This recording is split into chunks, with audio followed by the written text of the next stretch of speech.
Lupita TikTok quiere de regreso a su hija. Pues quiero de regreso a mi niña y ya de cuenta que la quiero mucho y pues estamos esperando las noticias que nos digan qué tiene, qué le pasa.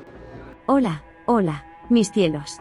Les habla su tía Mona, la misma que te cuenta lo que otros callan, la que huele el veneno detrás de las flores, y la que no se queda callada cuando la vida de una criatura inocente está en juego. Y hoy, no estoy aquí porque sí. Estoy aquí porque mi sobrinote, mi orgullo, mi genio favorito, el gran Máster Gorila, me pidió con esos ojotes que tiene, esos que no se le pueden decir que no, que hablara de esto. Y claro que sí, mijo, ¿cómo le iba yo a negar algo a mi gorilón consentido? Me dijo, tía, este caso es más fuerte de lo que muchos creen. Pero casi nadie lo quiere ver con seriedad. Y tú eres la única que puede ponerle voz a lo que tantos sienten y no saben cómo decir. Y aquí me tienen.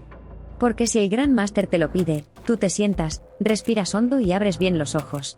Porque esto no es un chisme. No es un tren. Es una historia real. Y duele. Hoy vamos a hablar de Lupita TikTok. Y no es para burlarnos, ni para hacer montajes con su voz, ni para subir un clip más a tu cuenta de TikTok. Hoy hablamos de ella porque su bebé, una criatura recién nacida, con los ojitos apenas abiertos al mundo, está internada de emergencia, con signos de desnutrición, deshidratación. Y lo más desgarrador, con sospecha de muerte cerebral.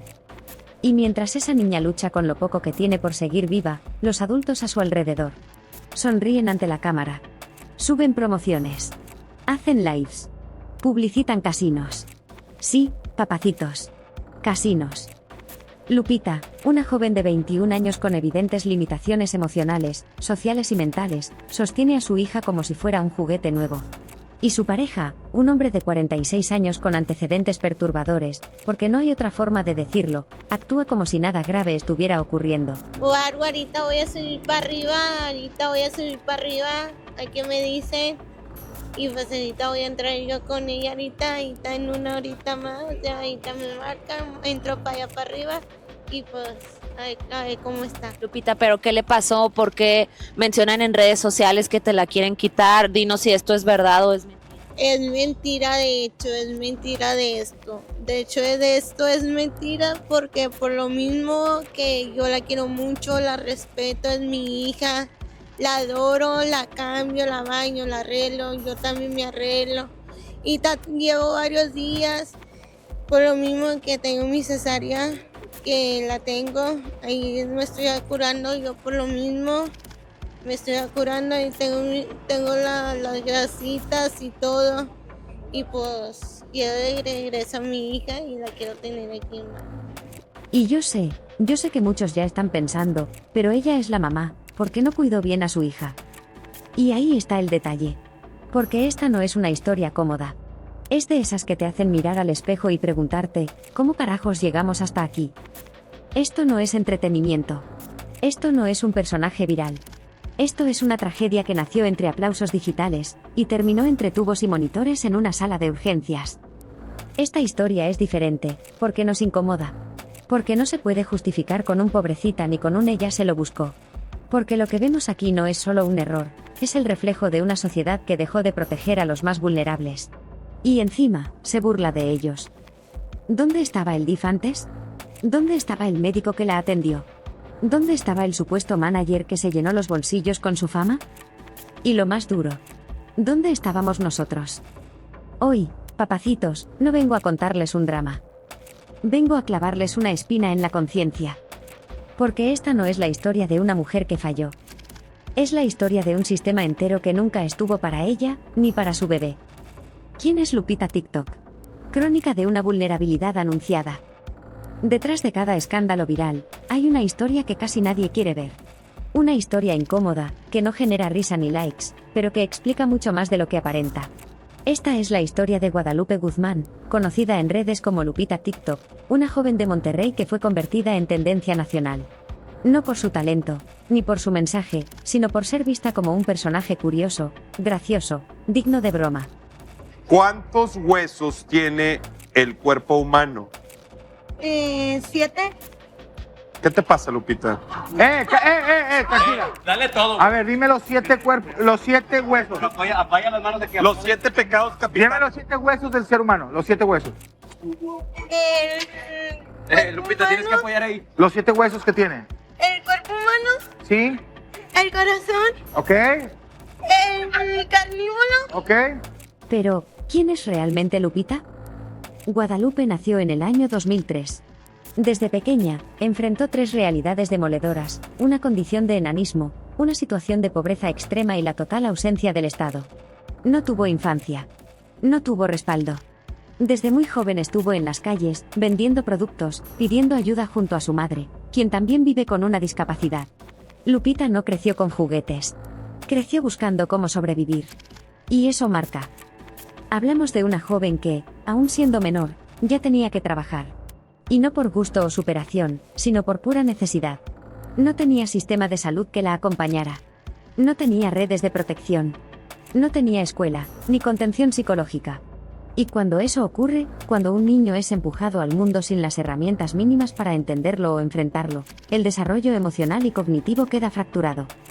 Hoy, muchos la señalan. La acusan. Se burlan. La cuestionan. Pero pocos se atreven a decir lo más obvio y doloroso: Lupita no es una mujer adulta funcional como cualquier otra. Es, probablemente, una persona con vulnerabilidad psicosocial severa. Y esto no es una etiqueta. Es un diagnóstico posible. Su lenguaje, su forma de relacionarse, su dependencia emocional, sus respuestas frente a situaciones críticas. Todo apunta a que Lupita podría tener un nivel de comprensión limitado sobre las consecuencias de sus actos. Y sin embargo, fue expuesta a millones. Aquí es donde se cruza lo viral con lo perverso. Porque no es solo la falta de comprensión de Lupita lo que duele. Es cómo la sociedad lo ha normalizado. Cómo se le ha permitido a miles de personas convertirla en contenido, en broma, en espectáculo. Pregunta Venga. salió mal. Lupita, ¿cómo sales en TikTok? Estoy bailando.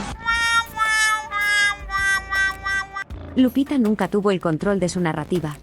Nunca fue presentada como una joven con discapacidad que logró sobreponerse. Fue tratada como la que baila raro, la que responde cosas graciosas, la que dice tonterías.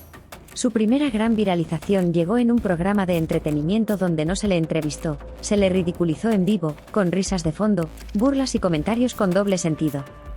Y ella, sin herramientas para defenderse, sin saber del todo lo que estaba ocurriendo, lo aceptó. Porque así es como muchas personas vulnerables han aprendido a sobrevivir, adaptándose al maltrato como si fuera afecto. Pero hay una palabra clave que muy pocos están dispuestos a decir: infantilización. A Lupita se le trató, durante años, como si no fuera una mujer. Como si fuera una niña eterna. No se le dio la autonomía de una adulta, pero tampoco se le protegió como a una menor. Y en ese limbo, en ese terreno gris, es donde ocurre el abuso. Y sí, hay que decirlo con todas sus letras, Lupita fue usada. No solo por las redes, sino por quienes vieron en ella una oportunidad para obtener dinero, fama y exposición. Personas que la rodearon, que gestionaron sus campañas, que manejaron su imagen. Que la explotaron como si fuera un producto y no una persona. Entonces, cuando la tragedia llegó, cuando su hija terminó hospitalizada en estado crítico, los dedos apuntaron a ella. Pero nadie miró hacia arriba. Nadie se preguntó: ¿dónde estaban las instituciones cuando esta niña crecía en las calles? ¿Dónde estaban los adultos cuando su imagen comenzó a circular por todo México? ¿Dónde estaban los que sabían que Lupita no comprendía del todo lo que hacía? Lo más fácil es culpar a la más frágil. Lo difícil es asumir que fallamos todos, como sociedad, como medios, como sistema. Lupita no es inocente de todo. Pero tampoco es una figura de poder. No lo ha sido nunca. Y este caso es el reflejo perfecto de cómo se construye una tragedia cuando se mezclan pobreza, discapacidad, abandono y explotación digital. No es un accidente. Es una crónica anunciada. Y mientras la conversación pública siga girando alrededor del escándalo y no de la raíz, vamos a seguir viendo más historias como esta. Solo que con nombres distintos. La fama como trampa, Adrián Marcelo, TikTok y la industria de la burla. Hay formas de fama que no iluminan, sino que queman. Fama que no eleva, sino que expone. Y la historia de Lupita TikTok es el mejor ejemplo de una fama que no salva, sino que hunde. Porque Lupita no fue descubierta por su talento, ni acompañada por un equipo de profesionales. Fue expuesta, viralizada, convertida en producto. Y lo que parecía ser una oportunidad, terminó siendo una trampa disfrazada de éxito. Todo comenzó con videos espontáneos en TikTok. Clips cortos donde Lupita aparecía bailando o simplemente hablando. Su carisma genuino y su forma peculiar de expresarse llamaron la atención. Pero no tardó en quedar claro que el interés del público no era conocerla, sino burlarse de ella. Y así como Lupita, ha habido otros. Personas con adicciones, con enfermedades mentales, con historias de vida desgarradoras, convertidas en sketch, en sección viral, en meme del día. La industria del entretenimiento basura no se alimenta de talento. Se alimenta de dolor ajeno. Y lo más grave, normaliza la deshumanización. Cuando millones de personas se ríen de alguien sin entender su contexto, sin preguntarse si realmente está bien, si necesita ayuda, si está siendo manipulada. Estamos hablando de una sociedad que ha perdido el límite entre el show y la dignidad humana. En el caso de Lupita, ese límite fue traspasado muchas veces.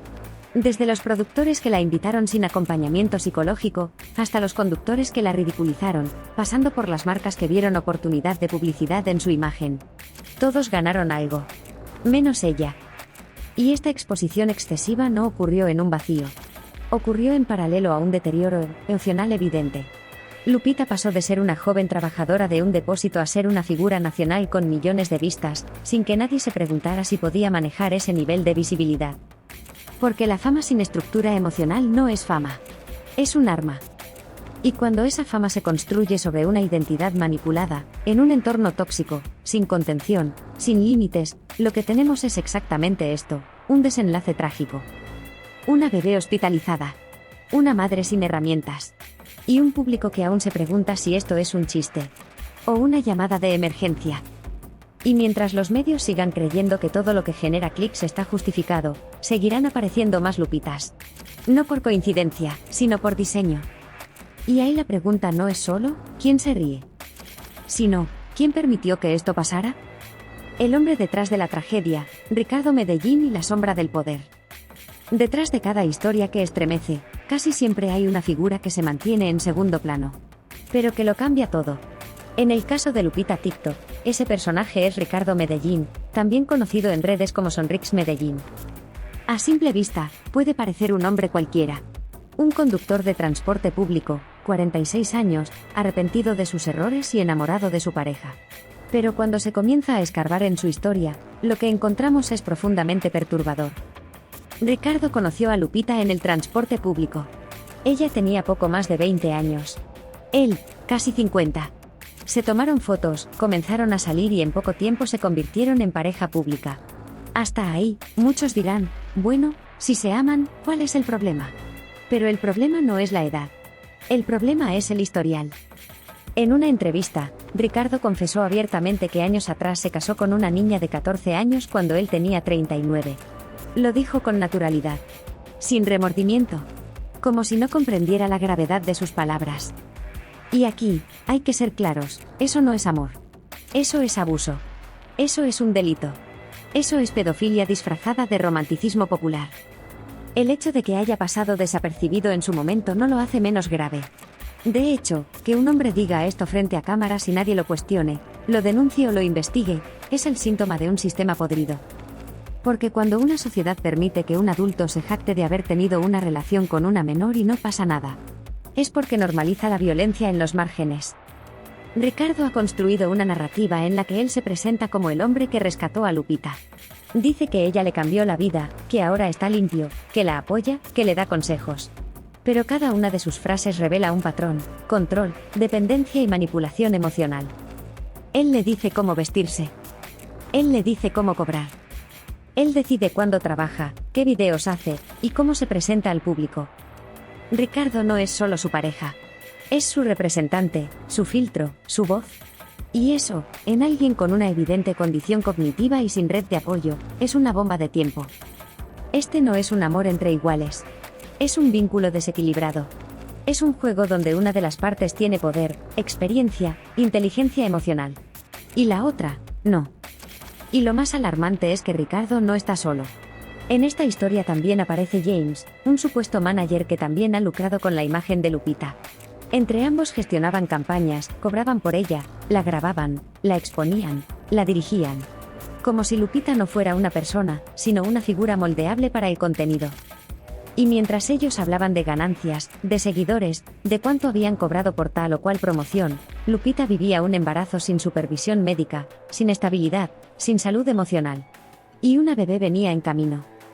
Lo que ocurrió después ya lo sabemos, una niña hospitalizada por desnutrición, deshidratación, convulsiones y posiblemente, muerte cerebral.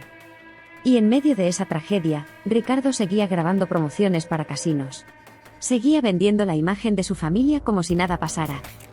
Y ahí es donde hay que hacer una pausa. Cuando el discurso de yo la amo no coincide con los actos. Cuando el yo la apoyo se convierte en explotación. Cuando el yo la cuido es solo una fachada para obtener algo a cambio, estamos hablando de un tipo de abuso más sutil, más difícil de identificar, pero igual de peligroso. Ricardo Medellín no es solo una pareja polémica. Es el reflejo de lo que ocurre cuando un adulto con historial de relaciones inapropiadas encuentra a una joven sin estructura emocional, sin protección y con un enorme foco mediático sobre ella. Y mientras las redes se concentran en insultar a Lupita, en burlarse de ella, en cuestionar su maternidad, pocos se preguntan quién estaba al lado de ella cuando todo esto se salió de control. Porque cuando una joven con discapacidad queda embarazada, sin seguimiento médico, sin guía emocional, y termina con su hija hospitalizada, la pregunta no es si ella falló. La pregunta es, ¿quién permitió que esto pasara? Ricardo Medellín lo permitió. Y probablemente, mucho más que eso. Influencers, manager y explotación, el negocio detrás de Lupita TikTok. La historia de Lupita no es solo la de una joven con una infancia difícil ni la de una pareja con una diferencia de edad cuestionable. Es también la historia de un modelo de explotación disfrazado de éxito viral, una maquinaria en la que varios adultos se han beneficiado, mientras ella, la figura central, apenas comprende la magnitud de lo que ocurre. Porque aquí no solo hablamos de vulnerabilidad emocional. Hablamos de un sistema de monetización que ha convertido su rostro, su cuerpo, su maternidad y hasta su sufrimiento en dinero. ¿Quién gana dinero con Lupita? En primer lugar está Ricardo Medellín, su pareja, su representante, su voz pública y su filtro emocional. Él aparece en prácticamente todos sus contenidos. Desde bailes en TikTok hasta promociones de comida, ropa, apuestas online y casinos. Él organiza las campañas. Él habla con los patrocinadores. Él recibe, o administra, el dinero. Después está James, el manager. Un personaje que no es simplemente un intermediario comercial, sino alguien que conocía el estado de vulnerabilidad de Lupita desde el inicio. Él mismo ha declarado que Lupita llegó a generar hasta 80.000 pesos mensuales. Sin embargo, la pregunta es, ¿dónde están esos ingresos hoy? ¿Por qué sigue usando transporte público? ¿Por qué sigue viviendo en condiciones precarias? ¿Por qué, con supuestos ingresos de influencer, su hija terminó en el hospital por desnutrición? Lo que vemos aquí es un patrón. La riqueza generada por Lupita no le pertenece a ella. Le pertenece a quienes la manejan. A quienes la exhiben. A quienes han creado una marca alrededor de su imagen sin garantizarle ni autonomía, ni estabilidad, ni cuidados básicos. Esto no es solo abuso emocional o negligencia. Esto se acerca peligrosamente a una forma de trata simbólica. ¿Trata simbólica? Sí. La trata de personas, entendida desde su definición más amplia, no necesita un traslado físico. Basta con que alguien sea utilizado, manipulado o explotado para el beneficio económico o social de terceros, especialmente si esa persona se encuentra en situación de vulnerabilidad. Lupita, con una posible discapacidad cognitiva, sin red de apoyo, con un historial de pobreza y exclusión, es el blanco perfecto para este tipo de dinámica. Y el hecho de que ella no haya dicho no la convierte en cómplice. La hace víctima de un sistema donde el consentimiento se desdibuja entre la necesidad y el condicionamiento. Lupita como marca, no como persona. Hoy, cuando escuchamos el nombre Lupita TikTok, pensamos en un personaje. La chica que se equivoca al contar huesos. La mujer que se maquilla con exceso. La que grita en el camión. La que dice frases graciosas. La que se volvió mamá y no sabía cuántas semanas tenía de embarazo. ¿Pero quién piensa en ella como persona? Lupita ha sido despersonalizada. No importa su historia, su dolor, sus límites, sus vacíos. Lo que importa es si genera clics, si da risa, si puede ser usada como meme, si genera interacción. Y eso es violencia. Violencia disfrazada de contenido. Violencia que se monetiza. Violencia que enriquece a otros y deja a la protagonista sin estructura ni dignidad. Deshumanización por monetización. El drama de Lupita no se diferencia mucho del de otros personajes virales que se han convertido en mercancía sin saberlo. Lo que la hace única, tristemente, es que su historia terminó en una incubadora, con una bebé entre la vida y la muerte. Mientras ella hacía videos con su pareja. Mientras promocionaban apuestas. Mientras el manager pensaba en la próxima campaña. La bebé se apagaba. Y ahí es cuando el espectáculo se cae. Cuando el algoritmo deja de ser un juego. Cuando los likes ya no sirven de nada. Y cuando el precio de la fama no es solo emocional, sino literal. Porque en esta historia, la imagen de Lupita fue convertida en billetes. Pero su bienestar, su salud, su dignidad y la vida de su hija no estaban en el contrato. Y la gran pregunta es, ¿quién será responsable cuando la tragedia se consuma? ¿El público que miró y no dijo nada? ¿Los que se burlaron? ¿O los que hicieron de ella un producto desechable? La vida de Carelli en la balanza, diagnóstico, negligencia y la línea entre el error y el abandono. La historia se oscurece. Ya no hablamos de TikToks virales ni de polémicas mediáticas. En este capítulo, dejamos las cámaras, los memes y los shows. Para mirar frente a frente una realidad dolorosa y profundamente incómoda. Una recién nacida, con apenas 11 días de vida, ingresó al Hospital Materno Infantil de Monterrey, estado crítico. Su diagnóstico, fiebre alta, deshidratación severa, convulsiones repetidas. Y más tarde, meningitis neonatal. Una infección que no solo afecta al cuerpo, sino al órgano más delicado de todos, el cerebro.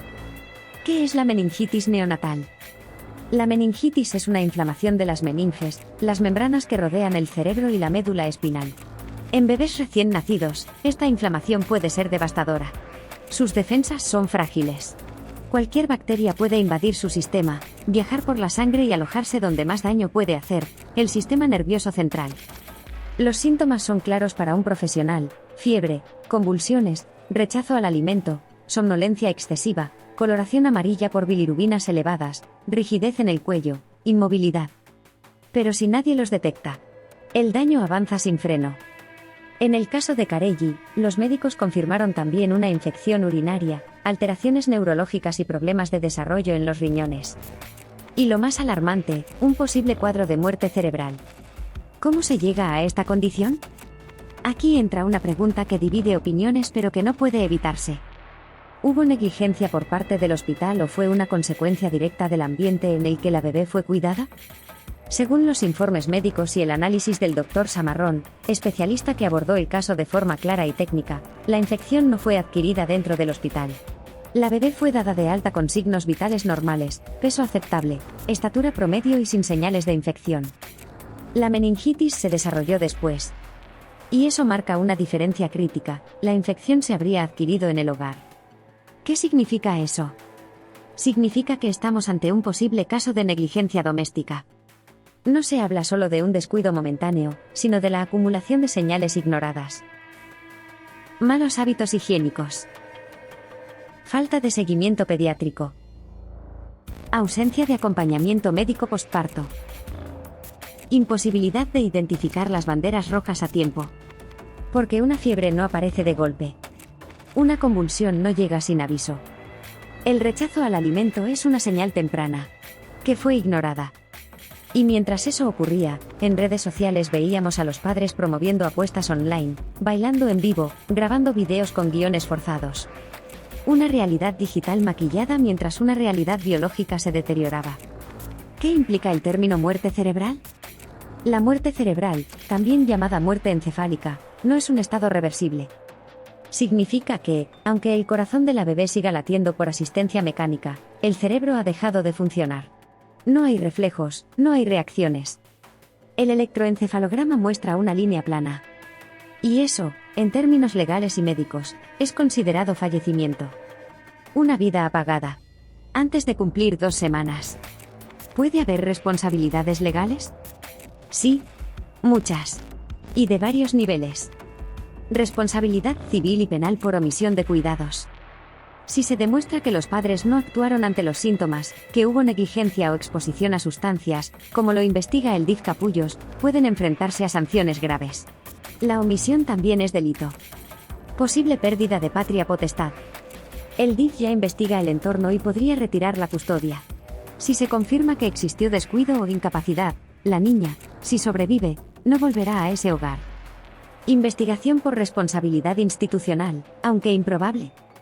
Algunos señalan que el hospital pudo haber cometido error al darla de alta. Sin embargo, todos los datos médicos apuntan a que fue dada de alta en condiciones adecuadas. Filtración de imágenes médicas. Hubo denuncias de que personal médico filtró fotos de la bebé en terapia intensiva. Eso también amerita investigación. No importa cuán viral sea un caso. La ética médica no se negocia. ¿Y los padres comprenden lo que ocurre? Este es uno de los puntos más delicados. Porque ni Ricardo ni Lupita parecen dimensionar la gravedad del cuadro clínico. Lupita ha sido vista sonriendo mientras da entrevistas. Ricardo sigue subiendo promociones con tono relajado. Y aunque eso puede parecer frialdad, también puede ser desconexión emocional, negación o ignorancia médica. Pero esa ignorancia no exime responsabilidad. Especialmente cuando la vida de un recién nacido está en juego. Este capítulo no pretende castigar. Pretende mostrar. Mostrar cómo se entrelazan la desinformación, la pobreza, la falta de estructura emocional, la sobreexposición mediática y el abandono estatal. Porque Carelli no es solo la hija de una influencer. Es el espejo de una sociedad que deja sin herramientas a quienes más las necesitan. Y que luego les exige que no se equivoquen. ¿Y tú, que estás viendo esto? ¿De verdad crees que esto es solo culpa de una joven confundida con un celular en la mano? Muerte cerebral _ ¿qué pasó realmente con Carelli Yamilet? El corazón puede seguir latiendo. Pero eso no significa que siga con vida. En el caso de la hija de Lupita TikTok, esta frase cobra una dimensión brutal. Porque más allá de los escándalos, de los videos, de los juicios apresurados que inundan TikTok, estamos ante lo que podría convertirse en uno de los episodios más trágicos del año, una bebé de apenas días de nacida, conectada a máquinas, con diagnóstico de posible muerte cerebral. Y aquí no hay filtros de belleza, ni hashtags graciosos. Solo dolor, omisiones. Y preguntas que arden. Pero, ¿qué ocurrió en realidad? ¿Qué le pasó a la pequeña Carelli Yamilet? ¿Es cierto que los padres fueron negligentes? ¿O fue un error médico? ¿Qué tan grave es realmente una meningitis neonatal? Vamos a desmenuzar todo esto con precisión. ¿Qué es la meningitis neonatal? La meningitis neonatal es una infección altamente peligrosa que ataca las meninges, esas membranas que protegen el cerebro y la médula espinal.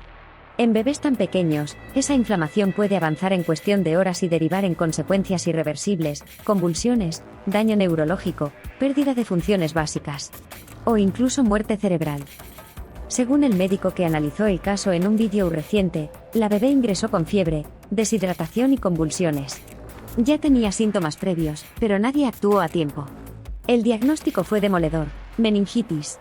Pero también se detectó desnutrición, infección urinaria y signos de abandono clínico. En términos simples, el cuerpo de esa bebé no estaba listo para luchar. Y aquí empieza la controversia. ¿Cómo se relaciona esto con la desnutrición y la higiene? Una meningitis puede originarse por bacterias que ingresan al organismo desde distintos frentes: mala higiene, mal manejo de pañales, exposición a ambientes sucios, falta de control médico, o incluso alimentación inadecuada. En otras palabras, no es una casualidad, ni una desgracia súbita, es el resultado de un entorno que no brindó las condiciones mínimas para proteger a un recién nacido. Se confirmó que la bebé no fue alimentada adecuadamente, que presentaba signos de deshidratación severa, y que los padres no sabían ni siquiera cuántas semanas tenía el embarazo. Esto no es solo una falla doméstica, es una crónica de descuido anunciada. ¿Hubo negligencia médica? ¿O fue omisión en casa? Aquí es donde se cruzan dos narrativas. Por un lado, el padre de la bebé culpa al hospital, argumentando que la dieron de alta muy rápido, que la cesárea se adelantó, que la niña salió con problemas. Pero los registros médicos contradicen esto. La bebé pesó 2.820 kilos, midió 47 centímetros y, aunque su nacimiento fue antes de las 39 semanas, no se considera un parto extremadamente prematuro. Además, como explicó el médico en su análisis, si la meningitis se hubiera desarrollado en las primeras 48 horas, la responsabilidad podría recaer en el hospital. Pero los síntomas aparecieron 11 días después del nacimiento, lo cual apunta directamente a condiciones inadecuadas de cuidado en casa. No lo digo yo. Lo dicen los tiempos, los síntomas y los estándares médicos. ¿Qué es realmente la muerte cerebral? Aquí llegamos al punto más duro. Se sospecha que la pequeña Kareli podría tener muerte cerebral, aunque aún no hay un comunicado oficial definitivo. ¿Qué implica esto? Muerte cerebral significa que el cerebro ha dejado de funcionar de manera irreversible. El corazón puede seguir latiendo gracias a soporte mecánico, pero no hay actividad eléctrica cerebral, no hay respuestas neurológicas, no hay conciencia. Legal y médicamente, esto ya se considera un fallecimiento. ¿Cómo se confirma? Con pruebas clínicas y estudios como el electroencefalograma, que detecta si hay señales cerebrales. Si la línea aparece plana, si las pupilas no responden, si no hay reflejos. No hay nada más que hacer. Y eso, justamente, es lo que se estaba evaluando cuando Ricardo, el padre, salió a decir en redes que estaban esperando resultados porque a lo mejor ya no había nada que hacer. Pero lo dijo con una frialdad desconcertante, mientras subía promociones para casinos en las mismas horas en que su hija agonizaba. ¿Qué responsabilidad tienen los padres? Aquí ya no hablamos de errores pequeños. Hablamos de una bebé que llegó con signos de desnutrición, de abandono médico, de infecciones múltiples. Y aunque muchos en redes se enfocan en Lupita, por sus condiciones mentales, su pasado o su comportamiento infantilizado, ella no es la única adulta funcional en este caso. Ricardo tiene 46 años.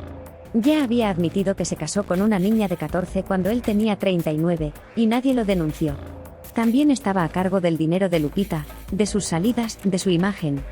¿De verdad vamos a seguir ignorando esa red de control y abuso? Y luego está James, el manager. Un hombre que dice que Lupita ganaba hasta 80.000 pesos mensuales, y nunca se preocupó por la salud de su representada, ni por el bienestar del bebé que venía en camino. Esto no es solo negligencia. Es explotación.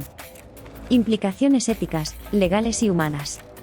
La muerte cerebral plantea dilemas profundos. Si se confirma el diagnóstico, habrá que decidir sobre la desconexión del soporte vital, y eso conlleva todo un protocolo médico y jurídico. Pero también se activa la intervención total del DIF, no solo por el caso de la niña, sino para evaluar si Lupita tiene la capacidad de seguir criando o si ella misma está en situación de riesgo. Porque una cosa es cierta, esta historia no termina con el diagnóstico clínico. Apenas empieza una nueva fase, la de los juicios éticos, las acciones legales y, esperamos, la intervención institucional que debió llegar hace años. La bebé de Lupita TikTok no es un meme. No es contenido viral. No es parte del show. Es una víctima. Una víctima de una sociedad que se ríe antes de preguntar. Que infantiliza a quien tiene una discapacidad. Que ignora la diferencia entre entretenimiento y humillación. Y que, más allá de los deditos en TikTok, permite que esto siga ocurriendo sin consecuencias reales. Y mientras tanto, en una cama de hospital, un cuerpo minúsculo lucha sin cerebro activo, pero con un corazón que se niega a parar. Porque aunque no lo sepan, ese corazón es el espejo de todo lo que no hicimos a tiempo. ¿Dónde está el Estado? El rol del DIF, Mariana Rodríguez y la intervención institucional. Hay preguntas que incomodan. Y por eso casi nadie las hace. Pero hoy hay que ponerlas sobre la mesa, aunque escuezan. ¿Dónde estaba el Estado mexicano mientras se gestaba esta tragedia? No es suficiente que, cuando ya hay una bebé con posible muerte cerebral, las instituciones aparezcan con cara de estamos investigando. Lo que hoy vemos no es un caso aislado. Es el reflejo perfecto de cómo las autoridades en México, una y otra vez, reaccionan tarde, mal y con fines mediáticos. ¿El DIF, rescate o simulacro? El Sistema Nacional para el Desarrollo Integral de la Familia, mejor conocido como el DIF, fue creado precisamente para esto: proteger a los menores en situación de riesgo, velar por los derechos de niños, niñas y adolescentes, y ofrecer apoyo a familias vulnerables. Pero en el caso de Lupita TikTok, el DIF no actuó antes del colapso. No actuó cuando Lupita decía públicamente que no sabía cuántas semanas tenía su embarazo. No actuó cuando se volvió viral mostrando comportamientos erráticos. No actuó cuando quedó claro que vivía en pobreza, sin apoyo emocional, sin preparación, sin red institucional. Actuó cuando la bebé ya estaba grave en un hospital. Y eso, por más fotos institucionales que se suban a Instagram, no es prevención, es control de daños. Mariana Rodríguez, símbolo, influencer o funcionaria. Mariana Rodríguez, esposa del gobernador de Nuevo León, apareció rápidamente en el caso. Habló ante cámaras, confirmó que el DIF Capullos ya estaba interviniendo, y dijo que se haría una evaluación integral del entorno familiar. Pero hay algo que no podemos ignorar. Mariana Rodríguez no es solo funcionaria.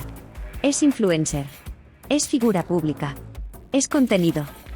Y cuando una tragedia de este nivel se convierte también en escaparate para declaraciones de impacto, uno se pregunta: ¿la intervención fue real, profunda, estructural?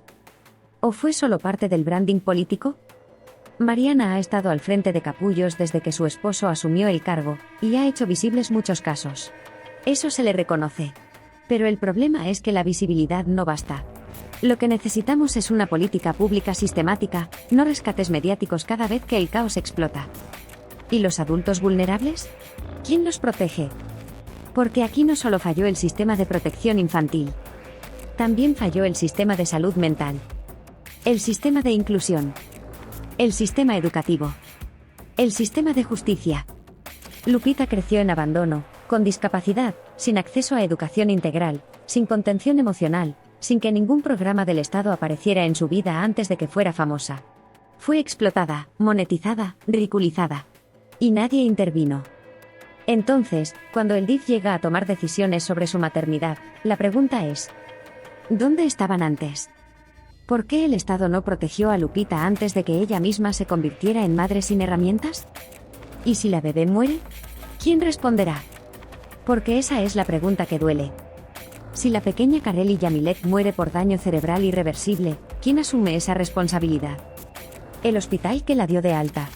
Ya vimos que los tiempos no cuadran. ¿Los padres? Claro, hay responsabilidades individuales. ¿Pero el Estado? Sí, también.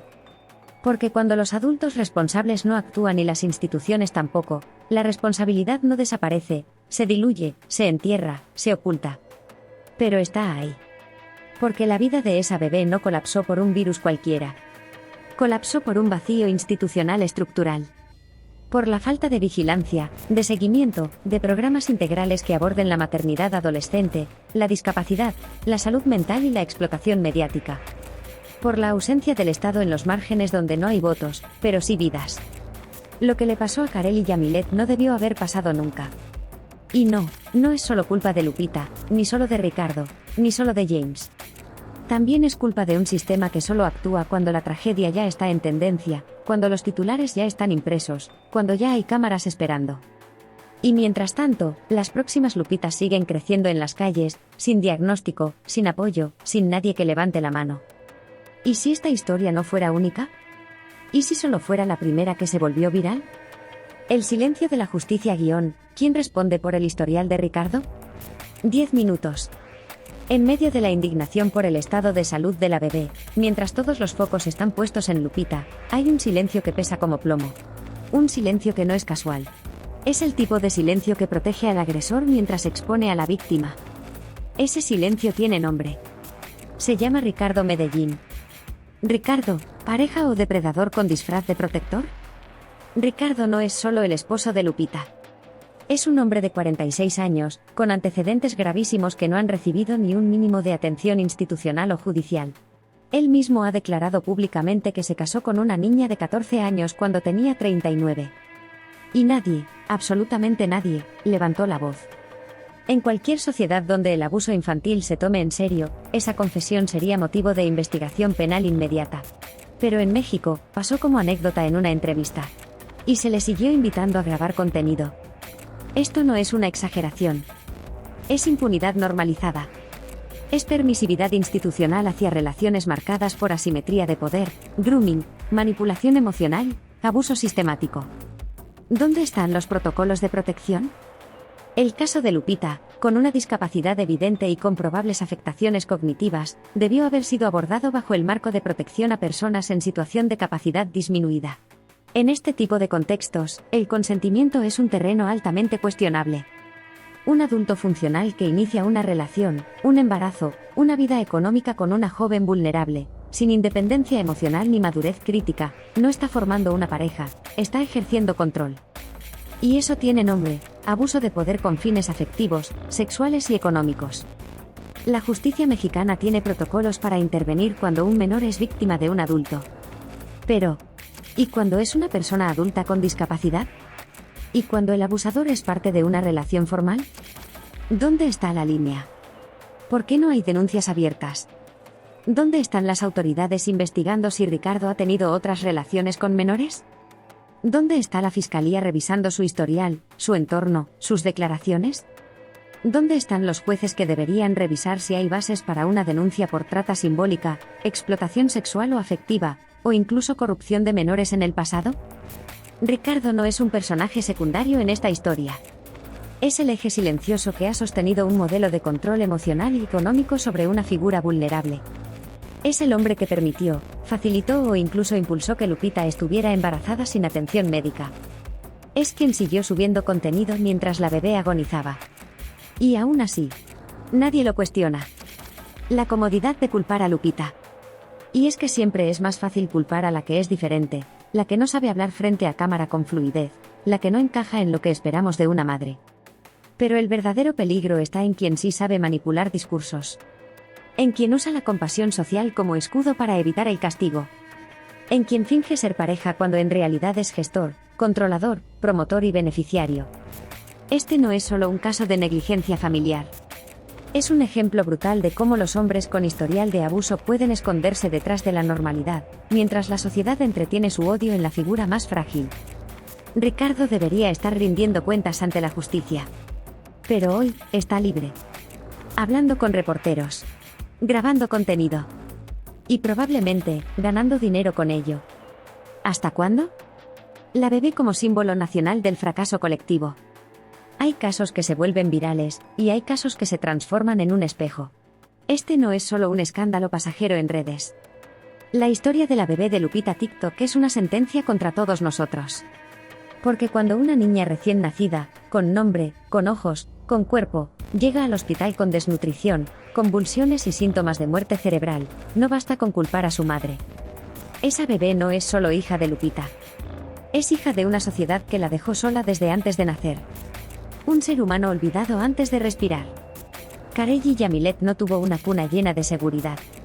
Tuvo un entorno marcado por la precariedad, la improvisación y la desinformación. Desde su gestación fue parte de una dinámica mediática que la transformó en contenido, en vistas, en comentarios. Pero no en prioridad real para nadie. Nadie verificó si Lupita tenía atención médica regular. Nadie aseguró que hubiera seguimiento psicológico. Nadie intervino cuando las señales eran evidentes: desorganización, confusión, falta de conciencia básica sobre el embarazo, rechazo a los controles, videos que mostraban inestabilidad emocional. Y cuando nació, tampoco nadie preguntó si había condiciones mínimas para que sobreviviera dignamente. México, un estado que llega tarde y mal. Cuando Mariana Rodríguez sale a declarar públicamente que ya están interviniendo, lo hace con ese tono que mezcla alivio con maquillaje institucional. Pero la pregunta incómoda no es si están interviniendo ahora. La pregunta es, ¿por qué no intervinieron antes? No fue falta de información. Lupita era viral. Su embarazo estaba documentado, monetizado, compartido por miles. Y aún así, no existió una sola medida de protección preventiva. Nadie desde el DIF, desde salud mental, desde ninguna área del aparato institucional, levantó una bandera roja.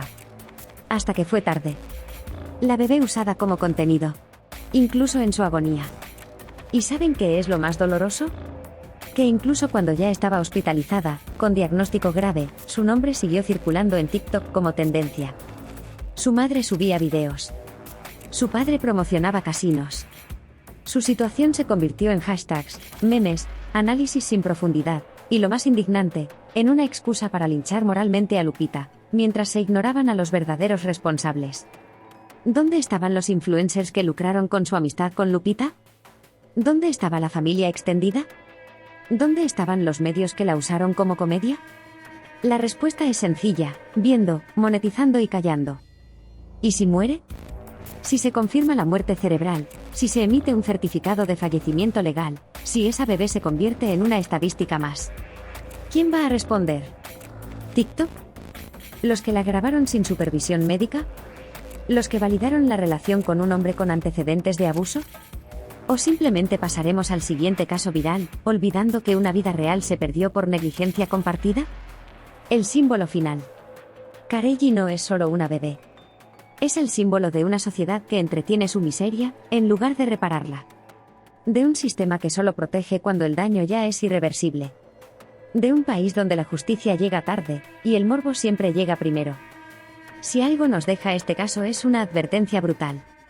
Mientras no veamos el valor de la vida más allá de los clics, los likes y los números, seguiremos enterrando bebés y culpando a los vulnerables. Porque la tragedia de Karely Yamilet no es un accidente. Es una consecuencia. Y esta vez, no hay forma de decir que no lo sabíamos. Llegamos al final de esta historia. Y si algo te queda claro después de casi 2 horas, no debería ser el nombre de Lupita, ni los chismes virales, ni siquiera los detalles médicos. Lo que debería resonarte es esto: Karely Yamilet no tenía por qué morir así. Y digo morir con todas sus letras, aunque su corazón siga latiendo. Porque clínicamente, neurológicamente, emocionalmente, un país entero ya la había abandonado mucho antes de que su cuerpo dejara de reaccionar. ¿Qué aprendimos? Que la pobreza no siempre se nota en la ropa. Que la discapacidad no siempre viene acompañada de compasión. Y que la fama puede ser una jaula dorada donde se encierra la dignidad y se vende al mejor postor. Nos burlamos de Lupita, pero ¿quién la cuidó? Criticamos al DIF, pero ¿qué hicimos nosotros? Hablamos de Ricardo, pero ¿cuántos otros como él andan sueltos, escondidos tras la normalización del abuso disfrazado de amor? Esta no es solo una historia de TikTok. Es la radiografía de un sistema podrido que falla en cada etapa. Falla cuando la infancia no es protegida. Falla cuando los adultos vulnerables son explotados. Falla cuando el morbo pesa más que la empatía. Falla cuando las instituciones solo actúan para salvar su imagen, pero no para prevenir tragedias. La bebé Karely ya no puede contarlo. Pero su historia debe dolernos, debe perseguirnos en la conciencia cada vez que abramos el celular y veamos a alguien viral por las razones equivocadas. Este vídeo no es para que llores. No es para que te burles. Es para que te preguntes cuántas Karelys hay ahora mismo en este país. Y cuántas más van a morir sin que nadie haga nada. Porque cuando la vida se convierte en contenido y los derechos en tendencias, lo único que muere verdaderamente es nuestra humanidad. ¿Y tú qué piensas? Déjame tu comentario, comparte este vídeo con alguien que necesite abrir los ojos, y suscríbete si crees que contar estas verdades, aunque duelan, todavía vale la pena. Nos vemos en el siguiente análisis. Si es que aún podemos soportar vernos al espejo.